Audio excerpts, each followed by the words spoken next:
Круг замыкаецца. Салдат, у кішэні, у якога ляжыць адна манетка дробязі, купляе карову. А калі не карову, дык малако ўжо напэўна. На манеўрах, успамінае Алесь, яны звычайна заходзілі ў хату ці на дварэ, сустрэўшы гаспадыню, пыталіся: «Можа, нам пані прадасць малака?» І пані, часамі босая або ў палапленай кофце, паіла іх малаком, выносіла хлеба, шкадавала ласкавым словам, а пра грошы ёй, вядома, і не гавары. Аднойчы яны ўтрох зайшлі на двор багатага, за плотам ды за брамай хутара. Прывітаў іх сабака, што аж роўна цягнуўшы ланцуг, і цэлая процьма галаганістых індыкоў, якім салдаты адразу ж прысвіснулі. Тады з дому выйшла старая высокая гаспадыня і на іх добры дзень моўчкі кіўнула галавой, пачуўшы славутае: «Можа, нам пані прадасць малака?» Яна павярнулася і пайшла. Што рабіць? Ці чакаць? Ці ісці? Пачакалі. І даўгавата такі, давёўшы сэплі бедных індыкоў ледь не да белага каленнем.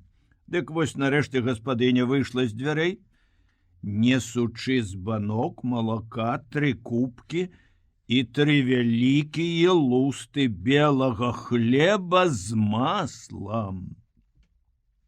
Пайшло ўсё гэта на хаду. Калі ж не трацячы формы, яны спыталіся: «Колькі з нас?» Пані махнула рукой, забрала посуд і пайшла. Нават на дзякуй не адказала. Што яна? Не мае? Здзівіўся адзін. А другі, ён быў мясцовы, Кашуб, адказаў: Не мае, браці, а немка. Іх тут многа на калідоры. Той, хто гоніць цяпер Алеся і Уладзіка па брукаванай вуліцы вялікага сяла, таксама не немко, а немец. Але маўчыць ён як немко, бо ён не проста немец, а шуцман. У Пікельгаубе з пісталетам на баку той самы бог, застаўшыся з якім з вока на вока дурнеў ад страху добры гер Ракаў. Толькі што гэты бог не пузаты, не стаіць на скрыжаванні статуяй, а аберуч трымаецца за ручкі веласіпеда і цяжка падкута тупае за палоннымі. Злавілі хлопцаў, як яны разабраліся потым паблізу ад маёнтка, куды бюргермайстер і бегаў з вёскі па Вахмана. Той загнаў іх у пусты яшчэ склеп, а ўранні прыехаў гэты паліцэйскі. Выгнаўшы іх на палявую дарогу ў прысадах, шуцман сказаў: «Толькі наперад! Крок улева, крок управа, буду страляць. Марш!» І больш ад маёнтка да гэтага сяла ні слова. Калі праходзілі міма пякарні, адтуль дыхнула цёплым хмельным пахам сітніцы, Алесь успомніў, што ў кішэні ў яго ёсць яшчэ недзе адна лагермарка. Пакінуў дома паказаць, успомніў колішняе. «Можа, нам пані прадасць малака?» І, павярнуўшыся, сказаў: «Яр Вахман, дазвольце нам купіць хлеба, у нас ёсць боны». Хлеб-то па картачках, аднак натрапіш часам і на добрую душу. «Заткніся! Марш!» Это ўжо і не немец. Сяла дарога іх павярнула на асфальт, бутры моцна такі кульгаў, ішлі памалу. Добра, што хоць не гоніць, і бухукаеш Уладзік аж да слёз. Моўчкі нага за нагу ад ліпы да ліпы і апынуліся ў полі. «Гальт!» Прыставіўшы да жывата веласіпед, шуцман палез у сумку, пакорпаўся там, дастаў штосьці падазрона загорнутае ў паперу. «Мой другі фрыштык, бутерброд з каўбасой, разламіце і марш, і пра гэта нікому ні слова». Яны жавалі на хаду, кожны сабе, не ведаючы, што і падумаць, а ён пачаў: «Я сам па сутнасці салдат. Мяне таксама мабілізавалі. У верасні, як толькі пачалася гэтая праклятая вайна, я ўдавец. Дома за 150 кіламетраў адгэтуль старая маці і дачка 6 год. Так, я сказаў і яшчэ раз магу сказаць: праклятая вайна. І я не хацеў бы, каб яна скончылася заўтра ўранку, а іменно «Zum Teufel» сёння, вось цяпер. Як шмат людзей і тут у Германіі, думаў Алесь, робяць не тое, што яны хацелі. Так, я таксама ахвотна пайшоў бы да хаты. Але што ж гэта будзе? Я сабе не хачу, другі сабе не захоча. Але ж парадак павінен быць. Хто ж пакарае праклятую Англію? Не нам разбірацца, што трэба, што не. Фюрер ведае, што ён робіць. Хлеб мы твой праглынулі, все лягчэй цяпер, нават плявузга не слухаць. Вось і вы. Шчасце ваше, што вы не палякі. Трэба рабіць жніво, а вы уцякаць, а вас жа і кармілі, і даглядалі па-людску. Ну так, што ж гэта будзе, калі ўсім поўзаць хто куды? А? Ды куды ты спяшаешся? Як ты ад нас уцячэш? Ды мы ж саюзнікі. У нас жа з вамі дагавор. Ай, не з жаласці ты нам свой фрыштык аддаў. Так, хутка абапал нашай дарогі пачнуцца кусты, который-небудзь з вас, а то і абодва вы падумаеце, што вось і можна зноў уцячы. Але ж гэта я вам павінен сказаць памылка. Так, і за такую памылку вам давялося б дорага заплаціць. Першае, я павінен буду страляць, а я страляю вельмі добра. Маю нават узнагароды за гэта з арміі. Так. Другое. За 3 кіламетры горад. Адтуль, як толькі я пачну страляць, за вами кінуцца салдаты з матацыкламі і аўчаркамі. Ну, а тады, зразумела, капут. Алесь усміхнуўся, хацеў нарэшце перакласці Бутрыму хоць збольшага, што чуў, хацеў хоць локцем яго штурхануць, напомніць штосьці адпаведнае для смеху, ды раздумаў. Чорт іх ведае, колькі там пуду у шуцманскіх нагах. Возьме ды пальне. Это табе не гер ракаў. Да горада паміж драбналесся, а потым полем было, як аказалася, не 3, а 10 кіламетраў. Сцены пакоя знізу да верху завешаны здымкамі адбіткаў вялікага пальца. Павялічаны здымкі настолькі, што нагадваюць мноства, несамавітае мноства бязлікіх стандартных партрэтаў. У прасценку паміж вокнамі на чыстым ад тых адбіткаў кавалку белай сцяны яшчэ адзін партрэт, абавязковы. Пад дзікімі вачыма фюрера і свастыкай на яго рукаве ўнізе за пісьмовым сталом сядзіць спакойны мяккагалосы мужчына в светлым цывільным касцюме. У пакой час ад часу бесшумна заходзяць іншыя, больш маладыя мужчыны, таксама як па стандарту ў светлых касцюмах і ў жоўтых туфлях, якія ступаюць надзвычай мякка. Галасы гучаць ціха і роўна, твары нагадваюць дактыласкапічныя адбіткі, толькі рухомыя. Маладыя прыходзяць, выходзяць, а той, што пад фюрерам, сядзіць тут мусіць заўсёды. Куды вы ішлі? Пытаецца ён па-польску. Да хаты, у Савецкі Саюз, мы беларусы. Пасля вахмана у бюргермайстравай кухні пытанні другога немца і нават свае адказы здаюцца Алесю таксама ўжо стандартнымі. Стандартная стрыманасць ад слоў Савецкі Саюз, беларусы, прозвішча, імя, прафесія. Пакуль ідзе гэты ветлівы, нібы ўрачэбны допыт, у пакой бесшумна заходзіць і становіцца каля акна яшчэ адзін мужчына.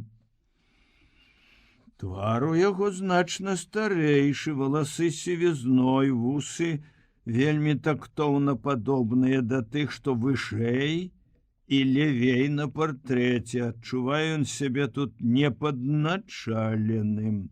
Свабодна, залажыўшы рукі назад, прыпёрся да падаконніка, слухае, з якога шталагу ваш асабісты нумар, з якое арбайт з каманды. Выбраўшы даўжэйшую паўзу, азваўся той ад акна. Я ведаю Беларусь, загаварыў ён наўздзіў палонным па-руску. Я быў там у 18-м, на бронецягніку, Барысаў, Орша.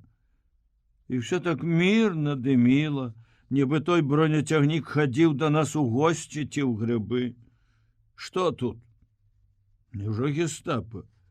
Тое самае, пра якое і ў вёсках, і ў маёнтках, і ў гарадах, дзе пабываў, усюды гавораць, хто з захапленнем, хто з жахам. Тады ўжо яго у гестапа. А тыя ведаюць, што з ім рабіць. Чаму ж такая стрыманасць, такая ветлівасць, аж вусцішна? Як тады, калі бралі ў палон, калі рускі таксама піф-паф. Няўжо і гэтых звязвае дагавор пра неагрэсію? Абавязвае іх падцягнуць кіпцюры, ступаць далікатна мяккімі лапамі? Горад даволі вялікі, як той, дзе іх шталах. Звычайны горад з вітрынамі, кветкамі, кірхамі, і паход іх звычайная справа для тых, што любуюцца. Ясны і справядлівы малюнак, шуцман гоніць палякаў па бруку, як і належыцца. Цікава толькі, куды? Але з уладзікам распранаюцца, здымаюць амаль зусім сухія, нарэшце мундзіры, палапленыя, і на латах дзіравыя порткі, разуваюць карэлыя чаравікі.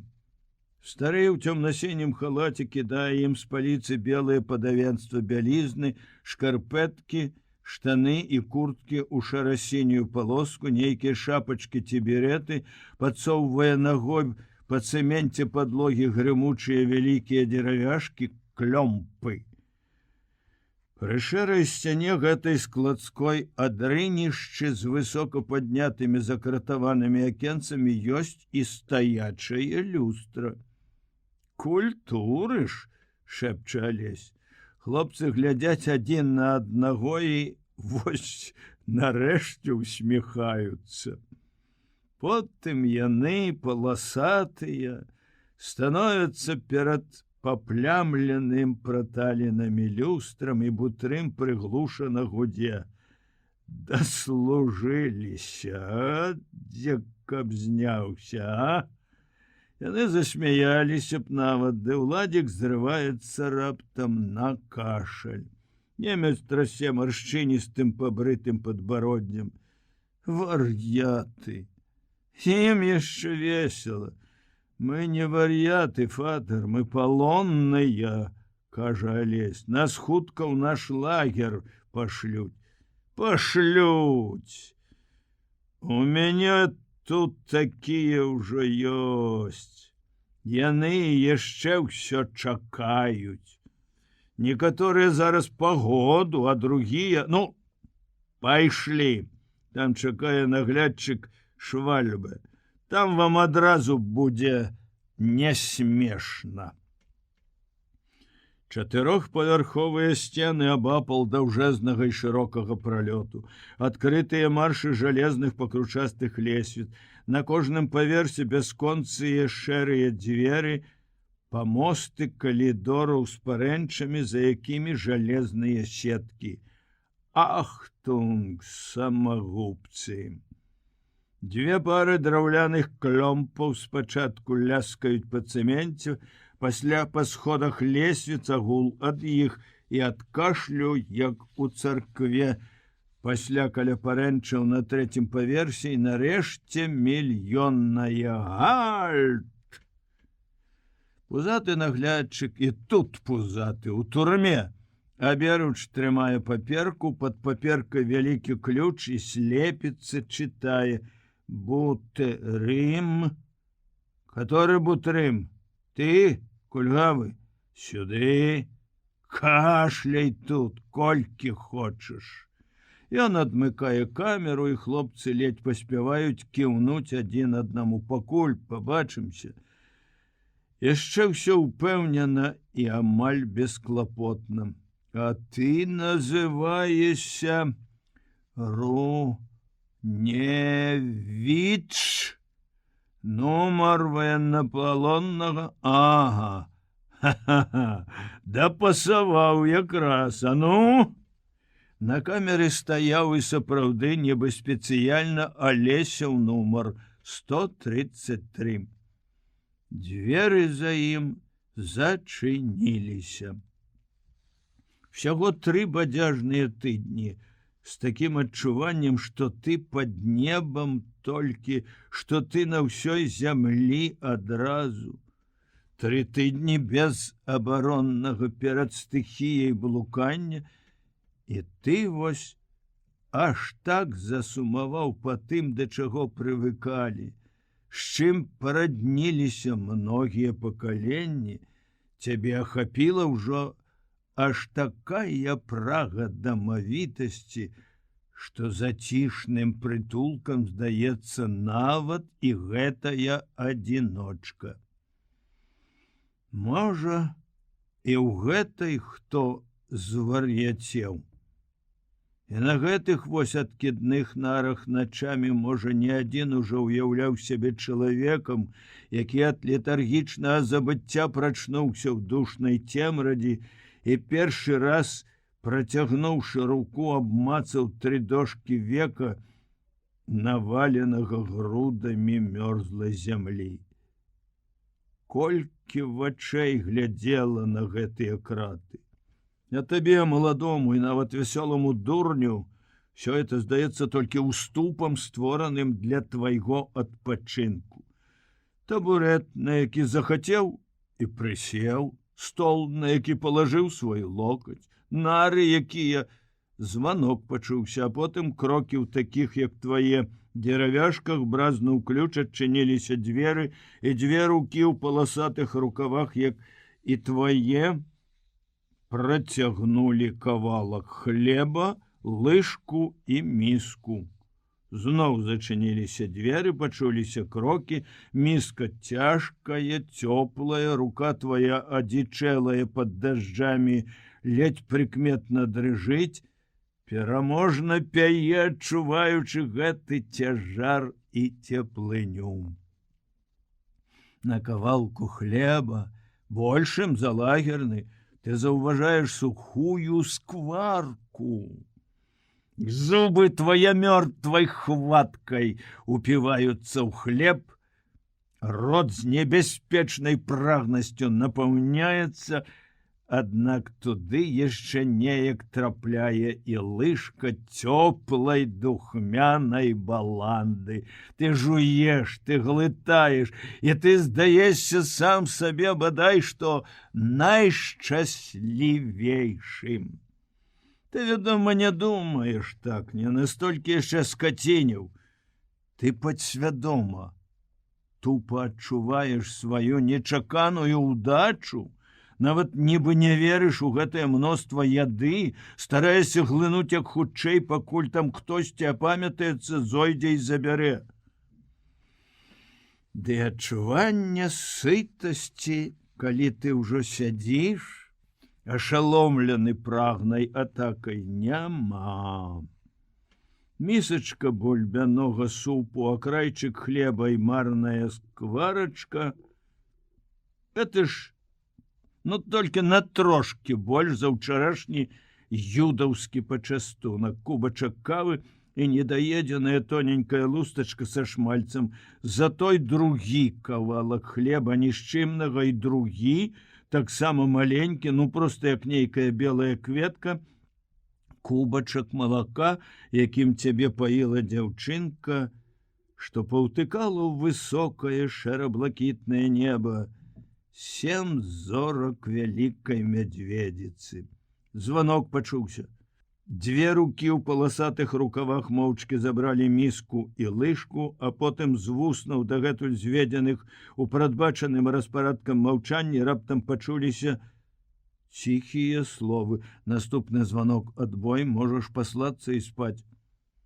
І той самай, амаль механічнай і ціхай скорагаворкай: не прызнавайся, калега, ні ў чым, бо і так мы адгэтуль не выйдзем. Ты адкуль? Я ўжо тут. Гальт, мауль! Поле не шэшвайн! І гэта апошні голас. Калі не лічыць адыходнай драўлянай хады стукаты. Зноў і, здаецца, даўно цішыня і самота. Потым званок адбою. Яшчэ ўсё не вязень, яшчэ ўсё палонны ўцякач, які апынуўся пад дахам, бадзяга, якому ўдалося пад'есці і расцягнуцца пад коўдрай, але заціх, задумаўся. Увесь сённяшні дзень высока недасягальна над усім, што давялося перажыць, ішоў з ім вобраз яго заплаканай маці. Яна прыходзіла ноччу, знайшла свайго хлопца ў пустым, яшчэ не засыпаным бульбай склепе нямецкага пана, на ласкавым ахапку саломы, і ўсе яе думы, ўсе пачуцці сышліся в адным толькі слове: сынок.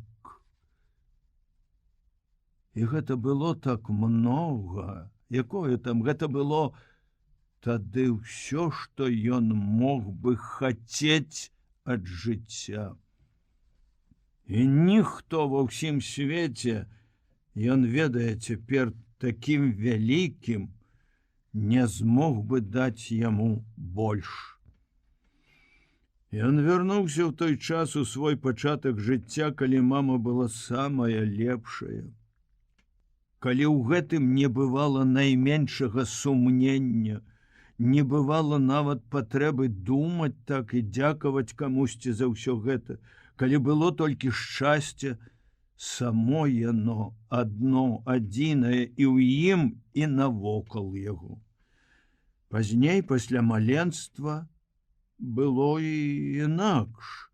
Тыя пачуцці нездавальнення ёю, старой, суровай, жорсткай, што нарадзіліся ў яго сэрцы разам з чыстай і бруднай, ужо не зусім дзіцячай, яшчэ не юнацкай закаханасцю ў настаўніцу, мелі і свой працяг.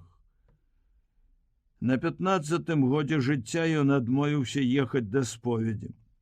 І яна, Цягавіта набожная маці хацела па прывычцы памкнулася нават адлупцаваць неслуха, чым абразіла ў ім і мужчыну, і чалавека. А ўжо калі яму было 16, спрачаўся ён з ёю куды больш упэўнена. Накуплялі гэтай зямлі. Што нам больш за ўсіх трэба? Па 2 кавалкі будзем глытаць за раз. Тут яна гаварыла што гэта ж яны з нябожчыкам бацькам пра іх толькі думалі, пра дзяцей, пра яго, бо хто ж мог падумаць, што ты ў нас будзеш такі вось разумненькі, а? І горка абражана плакала. Ды гэта яшчэ так сабе. За гэта ён не адчуваў і не адчувае віны, а было і іншае. Бясконца бязлітасна дзікае, калі ён, правда, даведзены да адчаю сваім хлапечым роздумам над сэнсам жыцця, сказаў ёй аднойчы: «Ах, вы мяне нарадзілі? А хто ж вас, скажыце, прасіў?» І таксама не думаў, што ён вінават. Нават і апраўданне знаходзіў. Ды не абыдзе ў самога з маленства любімага Пушкіна. Дар напрасный, дар случайный, жизнь. Зачем ты мне дана? Слово «случайный» было для яго асабліва балючым. Яно абражала брудным, страшным намёкам на тое, як ён з'явіўся на свет. З памяці не сыходзілі словы маці, падслуханыя ім даўно і выпадкова. 44 было мне, калі я алесем хадзіла. Ай, самой было мілая брыдко. З прыходам сталасці, пад уплывам і кніг і жыцця, ён часта думаў і гаварыў з Толем пра бацькоў, пра іх абмежаванае, па прыкладу многіх, і на рэдкасць настойлівае імкненне забяспечыць дзяцей найбольш надзейным кавалкам хлеба, уласнай зямлёй. Адгэтуль ішла яе матчына і для самой сябе, і для другіх бязлітасная працавітасць, яе нездавальненне вольнадумствам сыноў, нездавальненне, якое яна па натуры сваёй выказвала часта і энергічна. І трэба было разумець, што і ў абмежаванасці яе светапогляду і ў паслядоўнасці, з якой яна трымалася яго, жыла яе адзіная любоў да іх сыноў, адзіны сэнс жыцця, якое не кожнаму лёгка і проста перабудоўваць. Спачатку яна думала, што хлопцы яе начыталіся, пасталеюць пройдзе, і крыкам сваім памагала ім пасталець. А потым, убачыўшы, што гэта не праходзіць, яна пачала спакваля здавацца. Тым больш, што і старасць брала сваё, і цэлыя ночы да слёз, да горкіх скаргаў балелі хворыя ногі. Яшчэ гадок другі, пажэніцеся, парвяце адну гаспадарку на 2, будзе катораму-небудзь і мала. Укусіць свая вож. Успомніш, другі, як маці з бацькам петавалі век. Я на горадзе, а я дома. Тады мо дзякуй, каторы скажаш, хоць наўздагон. Яна не адступіла ад свайго, а толькі аслабела ў барацьбе. А доказам такой моцнай, як і ўсё ў яе любві да сыноў, былі слёзы па іх, калі наступала разлука, калі ім бывала цяжка. Гэтага маці хапала. Асабліва шмат гору прынеслі ёй апошнія гады. Аўдавела Мальвіна, дачка, малыя дзеці, вялікія слёзы. Толькі іхнюю хату адчыніць, адразу ў голас. Адной 60, другой за 40, пасядуць побач, як сёстры ўдовы, і плачуць. Вясной 37-го года Толю ўзялі ў войска. Праз год невестка, знаёмая толькі па пісьмах і фото, напісала з Кіева таямнічымі страшнымі словамі, што сярожы няма, як і многіх, а сама яна засталася з малымі без кватэры, працы і хлеба. Толя прыйшоў, а праз зіму забралі Алеся. Аднак што да салдацкай службы увесь жа свет служыць. У маці былі трохі іншыя слёзы, чым тыя, якімі яна часта ночы наскрозь плакала па сярожу. Якімі яна плакала, відаць, і па ім, Алесю. Да першай яго вестачкі, «Ich bin gesund», ды і трэба думаць, плача і цяпер. Так, я часта хацеў, каб яна была іншая, лепшая, і вельмі хацеў. Але ж яна ў мяне, як і ва ўсіх, адна. Так думаў ён аднойчы ў войску ў начным бяссонным роздуме здалёк. І з думкай такой, народжанай сталасцю і разлукай, ён часта ўспамінае сваю старенькую, і з непрыемным, і з добрым, якое было, шкадуючы яе, бо і яна за катаргу сваю, за чалавечнасць, за любоў да прыгожага, чыстага, таксама ж заслугоўвае спагады і трошкі цяпла. Яна амаль што зусім не пісьменная, але вельмі любіць, калі хто чытае ў голас. І помніць многае, нават з таго, што ёй чыталі яшчэ Мальвіна або Сергей. Многа чытаў ёй падлеткам Алесь асеннімі ды зімовымі вечарамі. Тады яна рабілася другой. То ціха і нястомна слухала пад гуркатлівы шум верацяна і механічна руплівае смыканне кудзелю, то добрадушна, неяк молада, калі дык ледь не па-дзіцячы, смяялася з чаго-небудзь, то спынялася прасці доўга, пра ўсё забыўшыся, думала, і на вачах яе паяўляліся слёзы. Любіла расказваць што-небудзь і сама, найбольш ахвотна з даўнейшага. Часта Алесевы думкі да сцішнавата радаснага адчування жывой, зусім рэальнай і, як у кнігах, цікавай гісторыі роднага наваколля, яна заносіла ажно в легендарна далёкія дні прыгону паншчыны, пра якую ёй таксама вось за прасніцай расказвала яе маці. Ці нават баба, здаецца, хай будзе на хлеб спор. Тады яшчэ снегу, казалі, наносіла па каменне, а ласедык трубілі на саменькім загуменні. Неяк запольцы нашы малацілі панскае. А пан прыйшоў і загадаў аднаго мужчыну разлажыць на пасадзе і біць за штосьці там, каб таксама нібыта 8 цапоў. Разлажылі яго, закасалі сарочку, спусцілі порткі, а сястра таго чалавека, Хвеськава баба Луцэя, я яшчэ як праз сон памятаю яе зусім старенькую, кінулася пану да ног, галосіць, руки цалуе, не біце. Ну, добра, кажа пан, ты пацалуй яму азадак, дык не будуць. Яна і зрабіла так.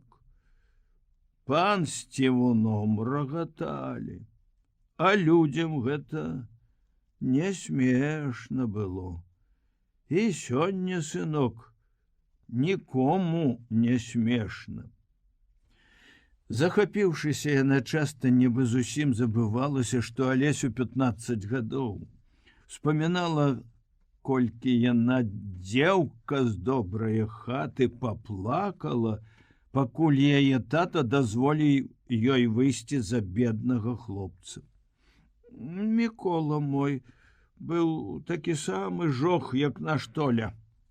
І спраўны, і дома вечарамі не заганяўся. А ўжо ў святыя дні, ай, дык што і гаварыць. Толькі ж не так тады маладыя, як вы цяпер адзяваліся. Дзе там, каб хромавы вобуў. Мой прыйдзе тыя разы, як і ўсе, у лапцях, толькі што новыя яны, ды анучы беленькія накруціць. Пойдзем кадрэль ці бычка, ай, як на падмеці. І сядзела я з ім, і на начлег тады з пасынак і за полля ездзілі разам. Але ж мы шанаваліся, не тое, што цяпер. Ай, дагаварылася дурніца, тьфу ты! Але помаўчаўшы, яна расказвала далей, як яны дружна век пражылі, як ён ні разу нават голасу на яе не падняў. Моя хадзяйка, о, моя хадзяйка. Прыедзе ў отпуск, дык тая адзежа на ім жалезнадорожная, ажно шамрыць, а чысты сама хорошы, як государ. Успаміналася і смешнае. Ажно, здаецца, грэх супраць ночы кашале плясці. Як жылі ў іх калісьці стары і старая. Яна глухая, ён слепаватым. На правадэ увечар перад вадохрышчам узялі яны свечку, мелу кавалак, крыжы на вушаках пісаць, міску жыта і пайшлі ў свіронак. Дед пайшоў першы, ён там будзе стаяць у кутку, а баба пытацца з парога. Даўней яно так было па святому абраду. Яна пытацца, а ён адказваць: хто там ходзіць? Пан Бог ходзіць. А што ён робіць? Жыто, пшаніцу родзіць. Урадзі, можа, жыто, пшаніцу, всякую пашаніцу. І сее жытам ва ўсе баке. Ну, дед пайшоў у куток, а баба, пакуль яна тую свечку запаліла ў парозе, стаіць ды вэргае. Хто там ходзіць? А што ён родзіць? Свіронак іхні, як і наш, на пограбе.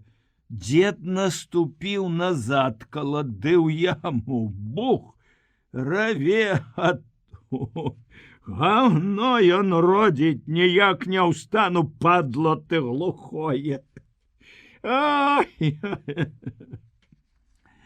Часамі маці і спявала, ад думак нейкіх, ад успамінаў. Шчыра і хораша тады спявае чалавек. І сам ён робіцца хорошы, хоць і голасу няма. У мамы быў калісьці голас, была калісьці маладосць, і часта песня яе ішла адтуль ад маладое бездумнае радасці. А то ўспаміналася жытняе, шапатліва гарачае мора, серп у руках, хустка над потным лбом, палатняная калысачка на стаяках у цянёчку снапоў, думкі пра мужа ў далёка-далёкім вагоне. І вось яна ціха, на рэштках сардэчнага голасу, пра ўсё забыўшыся, вяла. Ой, час, пара дадоманьку, упала роса на пожаньку, старым бабам ручки балять, у маладзічак дзеці плачуць.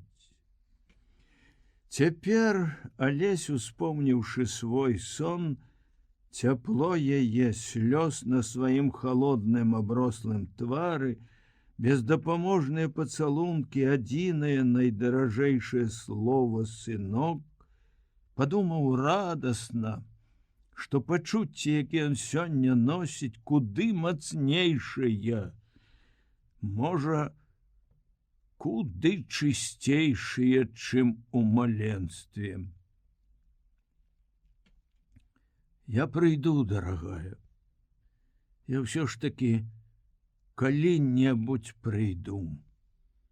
І ўсё зраблю тады, каб ты адпачыла ад слёз, ад пакутаў сваіх, ад беспрасветнай працы для нас, для зямлі. Ну, ты там бачыш цяпер, што не варта было надрывацца. Ты адпачнеш, будзеш сядзець пад хатай, дзе сонца асвеціць рабіну, яе хвалююча аранжавыя маладыя гронкі, дзе на градах яшчэ ўсё табою аполатых будзе пахнуць кроп. А старая карова, вярнуўшыся з пашы, толькі цябе будзе клікаць з даёнкай. А я буду зноў, як калісьці, і больш чытаць табе і тое, што напісалі другія, і тое, што напішу я сам. Тут ён яшчэ раз успомніў словы столевага першага пісьма. А рукапісы твае яна хавае ў скрыні так раўніва, што не даступішся і не ўпросіш. Ён павярнуўся на спіну і усміхнуўся, падумаўшы зноў, што сёння яму, як відаць, не заснуць тут на новым месцы. У шталагу Алесь, растрывожаны песняй «Хлопцы, настаў наш час», заціхнуў у траве адзін пад белым і высокімі аблокамі, думкі былі і такія. Як нас тут много, якое мноства людзей у адным месцы. Кажуць, 45 000. Як гэта дзіўна, нябачана, з розных краін, розных расаў, з рознымі мовамі, і ў кожнага, як тая бабуля, гледзячы на полк салдатаў, казала, яшчэ ж і маці недзе ёсць.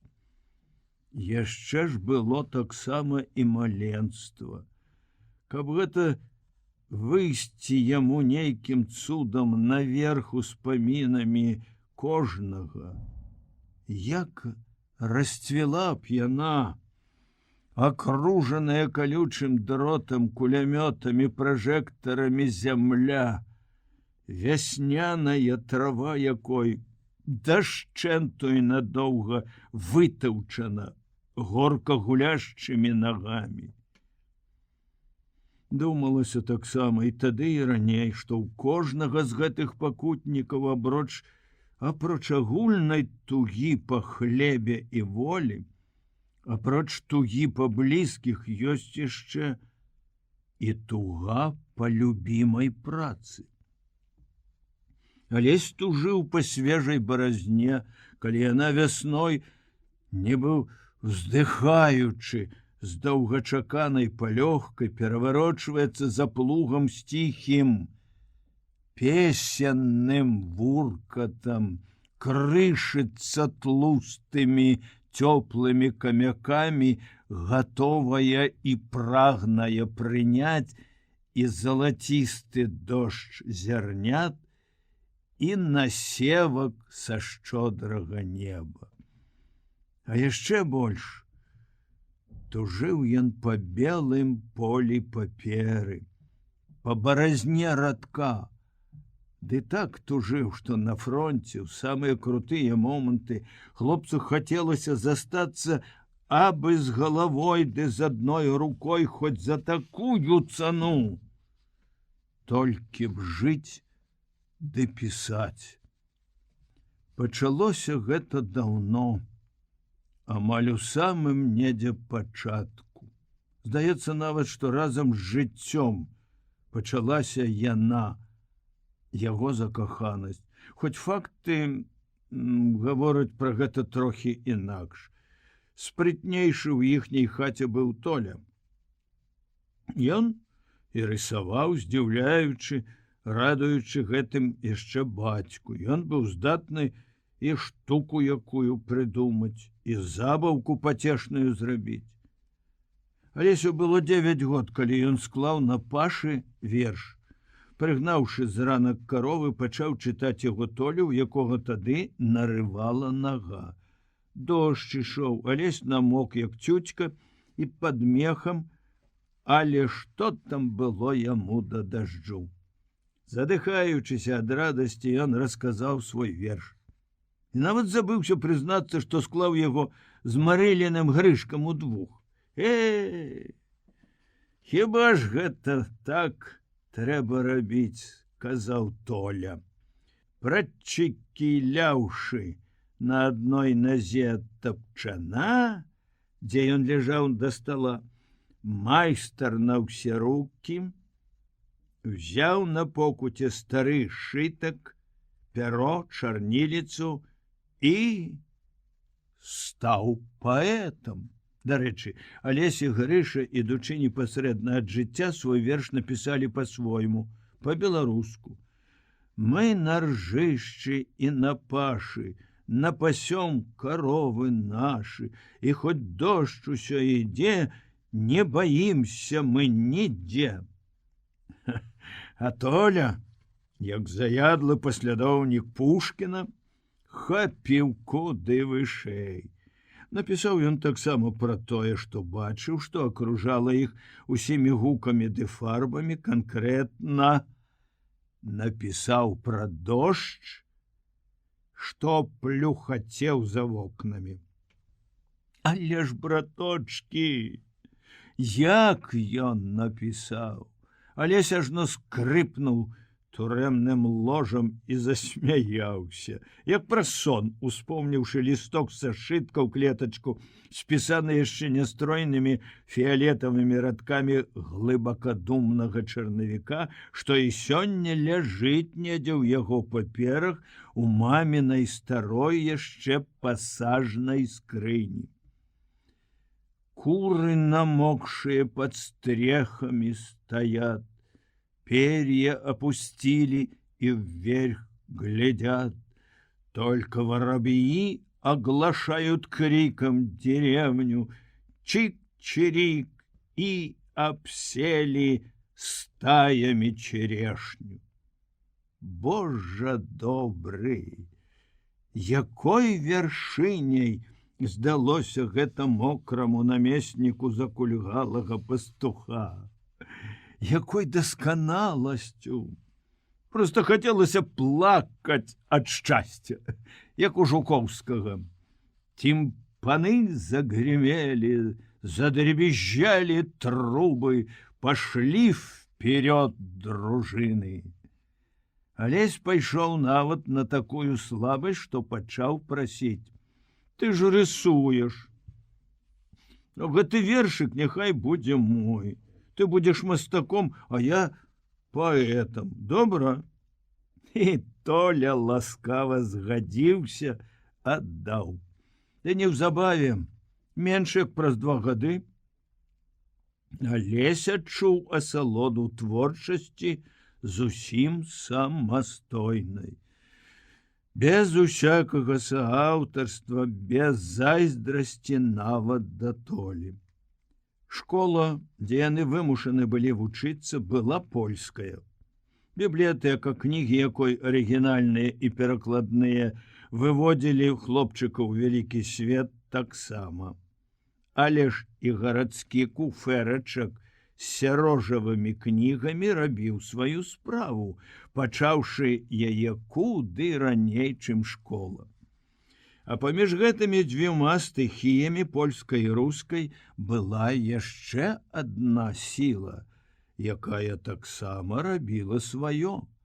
Маміны казкі, расказы ды песні на прасніцы або за шытвом, мова і песні, якія ён чуў навокал, якія па-асабліваму моцна і хораша спалучаліся з усім, што акружала Алеся, знайшлі свой выраз, жылі і ў школьнай чытанцы, і ў кнігах на роднай мове. Праўда, беларускіх гадзін у школе было вельмі мала, 2-3 на тыдзень, а кнігі, што друкаваліся ў Вільні і ў Мінску за мяжой, траплялі ў вёску рэдкай, да таго ж яшчэ ў большасці лічыліся крамолай. Радыё ў той час, у другой палавіне 20-х гадоў, для розных пасынкаў было нечым казачным, што ёсць недзе кажуць ды пішуць за палямі, лясамі, балотамі. Першы, зусім самастойны Алесяў верш напісаны быў на мове польскай. У 5 класе хлопец быў шчаслівай надоўга ўражаны зманліва простай магутнай прыгажосцю паэзіі Міцкевіча. За 2 гады да тэрміну, прадбачанага школьнай праграмай, зачытваўся панам Тадэвушам, потым быў у Наваградку на экскурсіі. Хадзіў па светлых пакоях доміка музея і да замірання сэрца то верыў, то не верыў, што именно тут калісьці жыў ён геній, проста жыў як чалавек. Стоячы на зялёнай гары каля шэрых руінаў замка, успамінаў Алесь радкі Гражыны з асаблівым толькі наваградскім хваляваннем. І на курган яго ўзыходзіў па спіральнай дарожцы з радасным адчуваннем незвычайнай вышыні. Нібы і ты ўзлятаеш кудысьці, нібы і ты не проста любіш прыгожае. Пушкінскі Петербург ці Арэнбургскія стэпы, Лермантаўскі Каўказ, Гогалеўская Палтаўшчына. Увесь гэты цудоўны свет быў недзе вельмі далёка. А Міцкевіч пісаў і пра дзічкі на межах, і пра ласкава-празрыстае возера Свіцязь, і пра лясы ды замкі, якія былі навокал, тут за 100, за 50, за 5 кіламетраў ад пасынкаў. Звычайнае, блізкае, будзённае, што акружала Алеся, на старонках Міцкевіча жыло вялікай паэзіяй. І гэта не толькі радніла хлопчыка з яе хараством, але ж і падахвочвала. І ён пісаў з вялікім намаганнем сіл, з вялікай радасцю уганяючы 13-складовы гераічны міцкевічаўскі верш нешта, скажам, такое.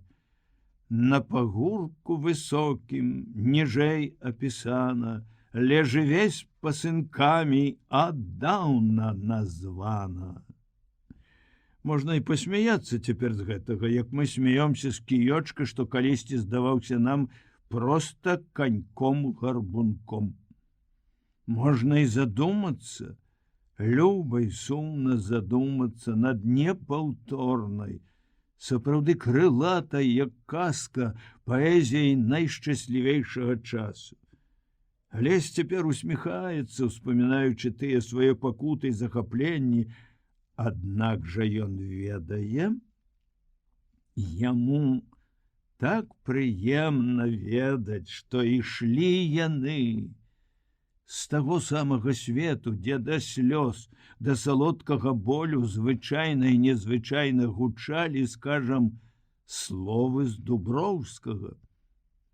И все поехали, не пролив ни единой капли крови в отмщение за кровь своего атамана.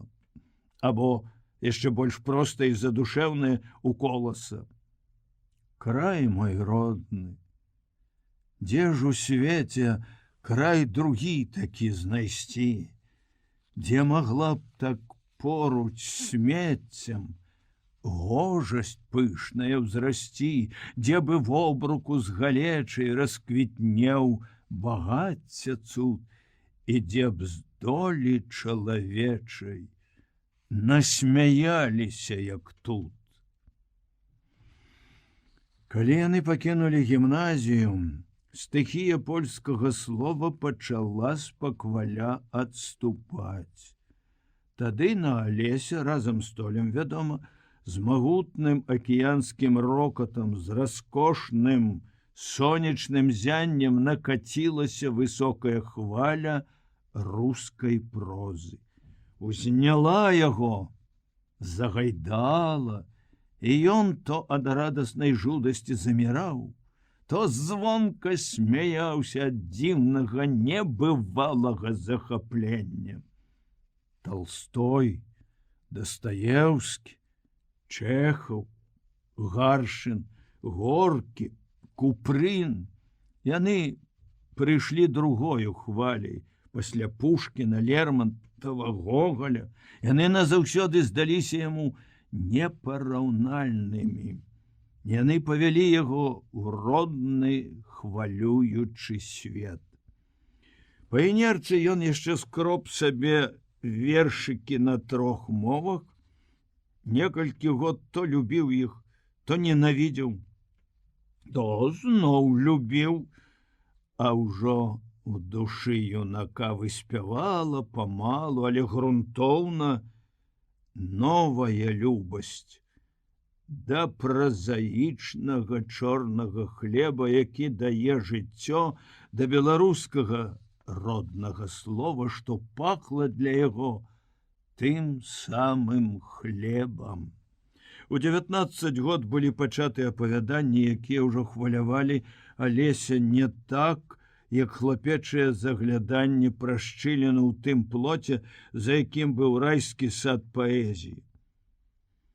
Ён пачаў адчуваць небывалае дагэтуль шчасце работы пяром, адчуваць сваё кроўнае сваяцтва з ціхім, плодным пошумам калосся, суровай долей чалавека працы, з народнай і нязмерна глыбокай прастатой Толстога, з лікуючай, сардэчнай журботнай песняй чэхаўскага радка.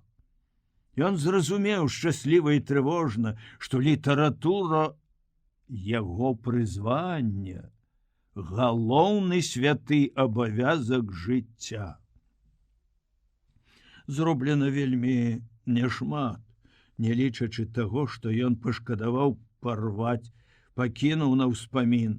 Ёсць некалькі, здаецца, спелых вершаў і апавяданняў, адны з якіх закончаны, другія не. Асабліва прыемна ўспамінаецца, скажам, грэе душу тваю на чужыне, тое, што напісана для дзяцей. Все это здаецца вельмі важным, вельмі дарагім, перш за ўсё самому сабе, бо яно неяк вельмі ж упэўнена, шчасліва гаворыць яму, што напісанае толькі маленькі пачатак, толькі намёк на тое, што ён калісьці зробіць многа і добра. Вядома, гэта пакуль што толькі яму самому. Ці толькі? Ну, бясспрэчна, і тым, хто ў яго найбліжэйшы. Толя верыць у гэта. А мама, яна адчувае, бо любіць. Бачыш, нават раўніва, як скарб, хаваючы яго сшыткім. Ты верыш таму, што недзе я жыву і не згіну. А я упэўнены, маці, што вярнуся туды, дзе мой народ, і зраблю для яго, а праз яго для ўсіх людзей усё, што змагу. дзеля гэтага жыць. Як жа ты там? В утрыме цяпер. Нават і кашлю твайго не пачуеш праз гэтыя сцены. Хто ж нас цікава навучыць перастуквацца? Ды не паспеем, мусіць, у лагер пагоняць.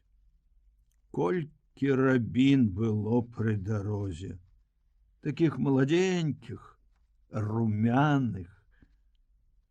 Ну, а адбіткі пальцаў навошта яны? Для страху ці для навукі? Ды ну іх чорту, здаецца, засну. Былі ўжо і званкі, і снеданні, і грукат мноства клёмпаў на першай прагулцы. Былі ўжо і думы пра самае дарагое, не так, як перад сном, але ўсё роўна былі. Удоўж і ўпоперак прачытана ўжо шэрая брашурка. Распарадак дня і правілы паводзін вязня. Што зразумеў, што не. А што ж далей? Да вось сядзі на табурэтцы, прывінчанай да падлогі, глядзі на белую сцяну. Надпісаў штосьці на сценах няма. Орднунг трасца яго галаве. Сумка ад процівагаза, а ў сумцы яшчэ вайсковы блакнот, пісьмы і фото, у блакноце запісы. Можа, не разбяруцца. Сам ён назаўтра ледзь прачытае, што напісаў напярэдадні, а то зусім, можа, не будуць глядзець, не паспеюць, пакуль па нас хтосьці прыедзе са шталагу. Лепш было б, каб забраў іх сюды, блакнот, пісьма і фото. А дурань. Так это проста ўзяў ды забраў. А тут ты іх што, глядзеў бы вось цяпер навокал пузача? На белай сцяне пачынаюць з'яўляцца разводы, як у маленстве, калі хварэў. Жоўтыя, сінія плямы, кругі, як на вадзе ад газы. То разыходзяцца, то збягаюцца, то... А ў маленстве яны яшчэ і страшылі такім таўстагубым і чорным гумовым. Гам! Цяпер не страшыць. Можа, пакуль што? Ключ, як свердзел, з ляскатам уваходзіць у твоё забыццё ў замароку галавы. А гэта ж ён адчыняе. На! Зенкам вякае, відаць, усім на свеце нездаволеная жаба, громністая, зялёная. Што ж ты, скажы мне, сядзіш ды глядзіш? Чаму ты нічога не робіш? Няма чаго рабіць. Устаць! Паласатая, смешна, абразліва паласатая чалавечая маладосць ледь прыкметнай усмешкай устае над пузатай, звяглівай, агідна нялюдскай старасцю. Дзірка вось на калене. А яму рабіць няма чаго. У мяне няма ні іголкі, ні ніткі. Ні іголкі, ні ніткі, крывіць наглядчык. Дам я табе і іголку, і нітку. Всё табе дам. Ах ты, ну доўгі разбойнік, а? Закончыўшы тым самым вякам, што і пачаў, пузач, старая нямоглая злосная жаба, цяжка перавальваецца з нагі на нагу, ідзе да дзвярэй. На гэты раз ключ яго ляскае толькі ў дзвярах, а ў вязневай галаве, несучы за сабою далёкую даўнюю усмешку, з'яўляецца прымаўка. Без старога каля хаты, як без сабакі. Гэты пільнуе і брэша старанна, відаць, не толькі для хлеба, але ж і для душы. Вспоминаецца ранішняя прагулка. Турэмны двор малы і круглы, абнесены высачэзнай сцяною, Наверсе, калі ты яшчэ залезеш туды, тырчаць іржавая злосныя жалязякі. На іх пакуль што сядзяць і цверкаюць вераб'і. Сытая абыякова, па-дамашняму распушыўшы пер'е. На клумбе згорбілася і расставіла рукі, як бабуля над градамі старая, няшчасная яблыня. Пад ёю лысы дурны нямецкі гарбуз, ад якога пабэрсалася ў бакі яшчэ зялёнае цаціўе з рэдкімі шурпатымі лістамі. Прырода, свежае паветра, і дзеравяшкі ляскаюць па няроўным каменні. Рукі заложаны назад, хада, як загадана, энергічная, моўчкі «Орднунг музайн».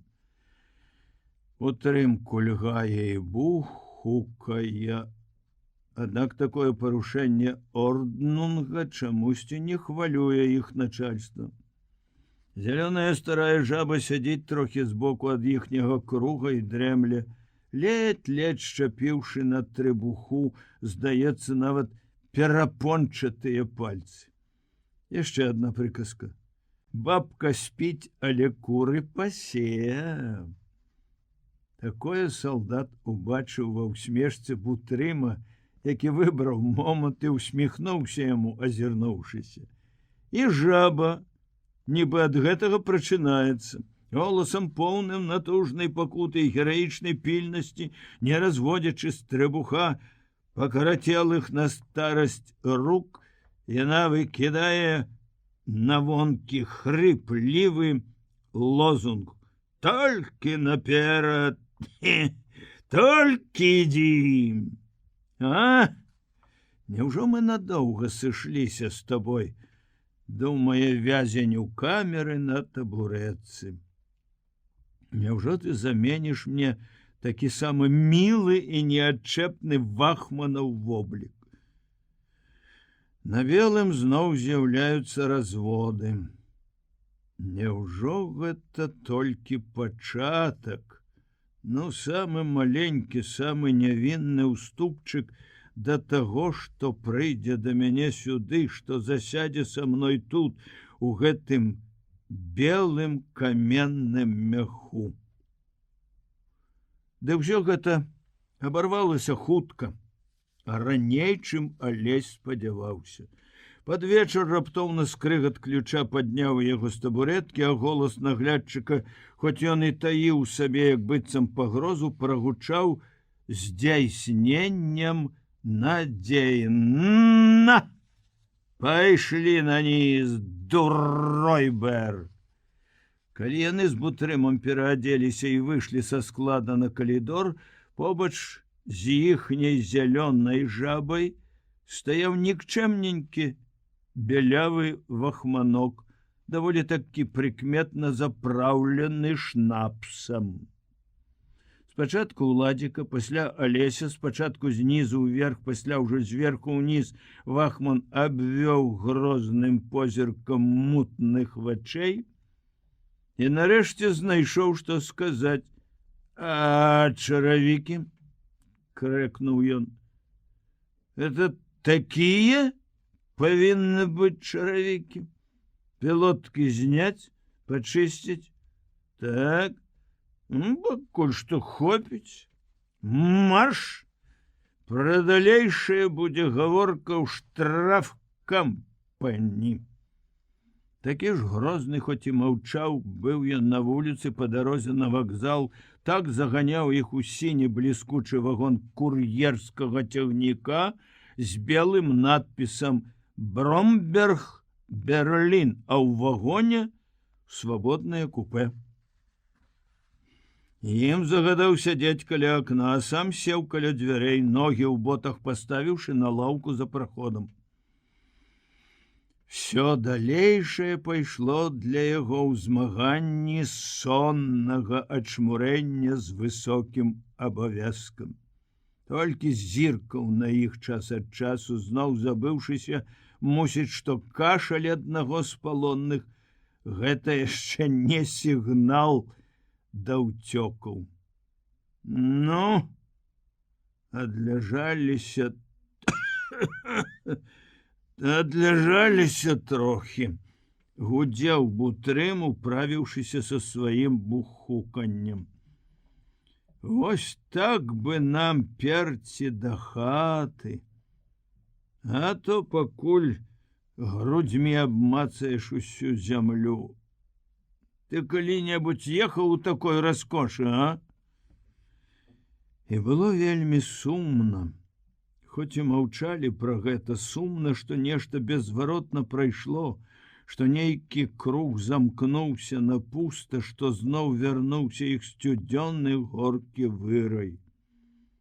А там, куды імчыць гэты ціхі, як злодзей, хуткі, як вецер цягнік, нібы з насмешкай глытаючы іхнія пакутамі столькіх начэй аплочаныя кіламетры, там дзесьці чорная бамбавозава морда і сыта Лены звышчалавечы голас каманды: «Панна! Ауф! Падна!»